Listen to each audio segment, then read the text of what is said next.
Hey, this is the Ballantine Prospector, and I know a lot of you have been emailing me to do more videos, and I promise I'm going to get a lot more out, especially the adventures that I've been going on. But I wanted to show you, and this was a question from somebody in Nevada, on how do I get my fine golds out of my concentrates. And I've developed, well, obviously it's a blue bowl system, but I utilize a blue bowl with a Fosackers pan. And what this allows me to do is you know, any gold that gets through the blue bowl system falls down into the Fosackers pan, and there's riffles here, and very, well, gosh, I can't imagine hardly any gold getting past that. So let me show you how I get to that process. Alright, the first thing that I like to do is classify the material down with a 20 mesh pan. So I've got just a very small sample here, and this is actually something that my son had found, my 10-year-old son, and I'm going to utilize these concentrates just from his panning. So I'm going to put a pan down, put my 20 mesh screen, and then just hose this through.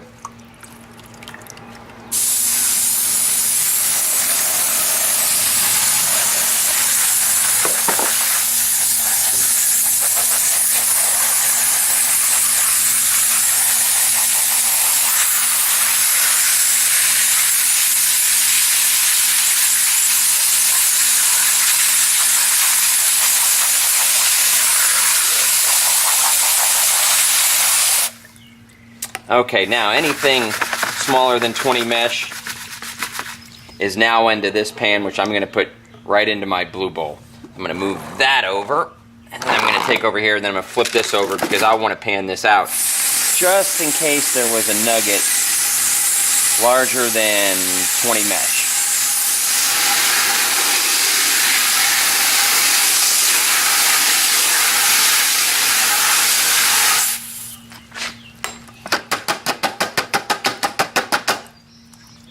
Okay, there's my material that is larger than 20 mesh, and here's my material smaller than 20 mesh, which I am going to put into my blue bowl system. Let's go try it.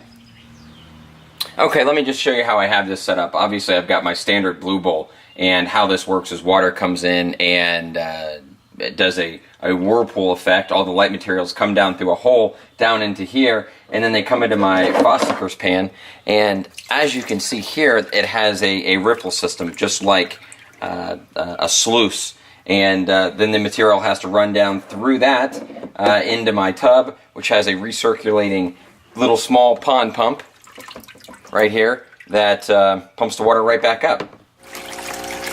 The first stage of getting my fines out of my concentrates is the blue bowl, and it is very important that you do have this absolutely level, because that'll make sure that all the material is evenly leveled throughout your blue bowl and that it's going through the center correctly. So I'm going to always check that, and I check that quite frequently. The second is the water flow. Right now it's just a tad bit too much, but you'll learn over time and playing with it and experimenting which water flow makes the best. But I like to have it a little bit higher, because I know that any material is going to fall down into my Fosackers pan and not going to escape. And of course, I will either run this through the blue bowl again at a slower pace, or I'll just pan this out. So let's start testing some material. Alright, I've heard of a million different ways to insert your material into the blue bowl. Putting it in front of the flow, behind the flow, you know, putting it in and then turning the water on, whatever it may be. I like to just kind of spoon it in, and so I'm going to take it here and just kind of drop it in and just gradually let it fall through without trying to disrupt the water flow. So there you can see the material going in. I'm going to put one more spoonful. And I'm not real worried, like I said, about any gold getting out because I do have my safety pan below. So let's give this a try and see how it goes. You can see the material coming up the cone and out, and that's all the lighter material. All the gold will stick around. Matter of fact, there's a piece of gold right there that you can see. Couple of pieces. Now obviously this was all gold that my son was panning, so let's see what we come up with. You can see when the material falls out through the blue bowl, comes down into my Fosackers pan, and then really acts like a sluice. You know, you can see a lot of black sand caught up in these riffles right here. Very, very rarely do I have any gold that makes us this far. You know, I'm looking up here and I see several gold flakes up here in my blue bowl pan. But I'm going to add a little bit more material, and let's see what we find. All right, here's a great example of what we come out. There's 3 specks here, nothing major, obviously, but one right there, one right there, and one right there. But you know, one thing I will do now is run this through a smaller mesh, because what ends up happening is you can see there's basically a lot more heavies in here.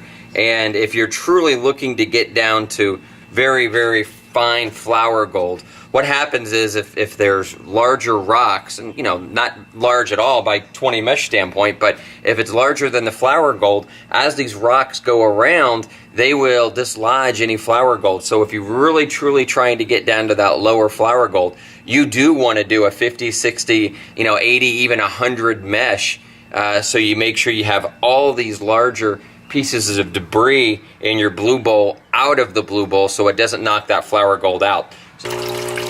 Alright, I hope you enjoyed the video. Again, this was my fine gold cleanup system with the blue bowl and the Fossicurs pan. And not trying to show you a bunch of gold today, really more just to show you how the system works, and it does work very, very well for me. So hope you enjoyed the video, and I promise I'm going to have a lot more this summer coming out of some of the adventures out in the field. Thank you.